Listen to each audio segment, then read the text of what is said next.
Kolkata night Riders কিন্তু প্রথমে কিন্তু ভালো খেলছিল না, মানে 3টে ম্যাচের মধ্যে একটা কিন্তু জিতেছিল, দুখানা হেরে গেছিলো। তারপরে কিন্তু 4টে ম্যাচের মধ্যে দুখানা জিতেছে, দুখানা কিন্তু হেরেছে। এবং যে দুটো ম্যাচে মঈন আলী খেলেছে দুটো ম্যাচই কলকাতা জিতেছে, আর যে ম্যাচে মঈন আলী খেলেনি সে ম্যাচ দুটো কিন্তু জিততে পারেনি কলকাতা। মানে কলকাতার জন্য মঈন আলী কিন্তু লাকি চান। এবার কলকাতা নাইট রাইডার্সের ম্যাচ রয়েছে বুধবার দিনকে দুপুর 3:30 থেকে লখনৌতে ম্যাচটা রয়েছে। লখনৌ না, কলকাতায় ম্যাচটা রয়েছে। হ্যাঁ, এটা রোববার হওয়ার কথা ছিল, সেটা বুধবার হবে হয়তো। মানে আজকেই হওয়ার বলতে গেলে কথা ছিল, কিন্তু সেটা ক্যান্সেল হয়ে গেছে যেহেতু সমস্যা রামনবমীর কারণে হয়নি। সে যাই হোক, কিন্তু মানে ম্যাচটা হবে কিন্তু কলকাতাতেই।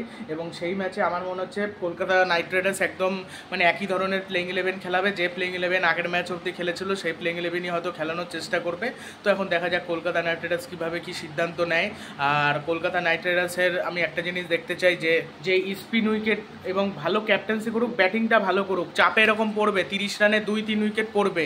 এবার ওপেনিং পার্টনারশিপটা ভালো করতে হবে। আগেরবার যেমন মেন শক্তি ছিল কলকাতার ওপেনিং পার্টনারশিপ, এবার কিন্তু সেরকম নেই। এবার কিন্তু ওপেনিং পার্টনারশিপ সব থেকে দুর্বল, মানে ওপেনিং জুটিটা। কেন প্রতিটা ম্যাচেই রাহানেকে এসে সেই পাওয়ার প্লেতে রান করতে হচ্ছে, আঙ্ক্রিশ রঘুবংশীকে আসতে হচ্ছে কোনো ম্যাচে, এরকমভাবে এসে কিন্তু ওদেরকে রান করতে হচ্ছে। এটা কিন্তু খুব একটা চাপের, মানে এটাই চাপের বিষয়। এবার প্রথম দিকের ব্যাটসম্যানরা যদি ভালো খেলে সেক্ষেত্রে কিন্তু মানে প্রথম সারির ব্যাটসম্যানরা ভালো খেললেই কিন্তু পরে যারা আছে তারা কিন্তু চাপমুক্তভাবে রিলিজ শট খেলতে পারে। এবার প্রতি ম্যাচে কিন্তু ভেঙ্কটেশ্বর খেলবে না, 23 কোটি টাকার প্লেয়ার। প্রতি ম্যাচে কিন্তু রিঙ্কু সিং খেলবে না, এক ম্যাচে একটা প্লেয়ার খেলবে, এক সময় এক একজনকে দায়িত্ব নিতে হবে। তবে সব থেকে ভালো লাগছে আঙ্ক্রিশ রঘুবংশীর খেলা, পুরো দায়িত্ব নিয়ে খেলছে। মানে ইয়ং একটা প্লেয়ার এত সুন্দরভাবে খেলছে, দারুণ।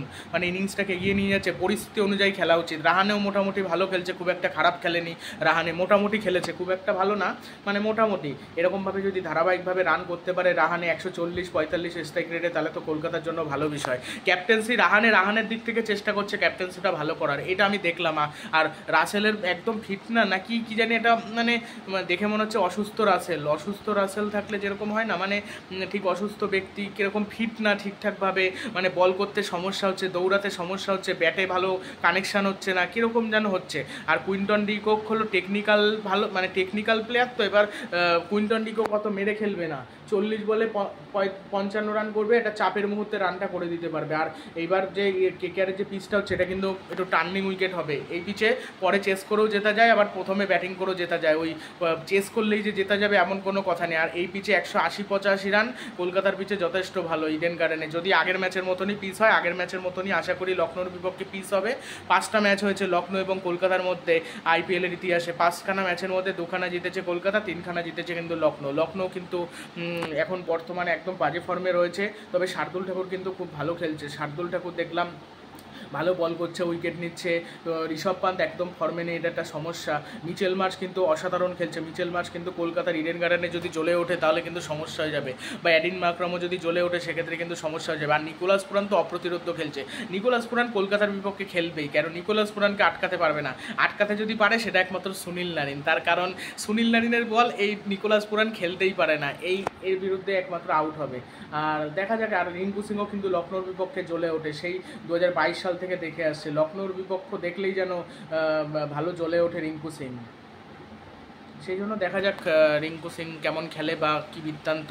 আর বৈভব আরোরা, হর্ষিত রানা প্রতি ম্যাচে যখন উইকেট নেবে না তখন কিন্তু স্পিনারদের উইকেট তোলার দায়িত্বটা নিতে হবে। এবার সব ম্যাচে যদি আশা করে থাকে যে ফাস্ট বোলাররা উইকেট নেবে তাহলে কিন্তু সব ম্যাচে কিন্তু ফাস্ট বোলাররা উইকেট নেবে না। তোমার কিন্তু দায়িত্ব কিন্তু স্পিনারদেরও নিতে হবে। স্পিনারদের যদি দায়িত্ব নিতে পারে তাহলে তো ভালোই। এবার দেখা যাক এখন স্পিনাররা উইকেট তুলতে পারে নাকি। ভিডিওটি ভালো লাগলে চ্যানেলটি সাবস্ক্রাইব করে দেবেন এবং ভিডিওটি শেয়ার করতে ভুলবেন না। এই দুই দলের মধ্যে কোন দলকে সাপোর্ট করেন আপনারা সেটা কমেন্ট বক্সে জানাবেন, এবং কে জিততে পারে লখনৌ এবং কলকাতার মধ্যে এই ম্যাচটা সেটাও কমেন্ট বক্সে জানাতে ভুলবেন না। আর এই সঞ্জীব গোয়েঙ্কা যে লখনৌ মালিক, সব থেকে জঘন্য বলে আমি মনে করি। মানে কি জঘন্য, মানে ব্যবহারও খারাপ, এবং মানে কীরকম যেন শুধু প্লেয়ারদের সাথে ঝামেলা করে, মানে কীরকম যেন ক্যাজুয়ালি ভাব, জঘন্য অবস্থা, একদম ফালতু।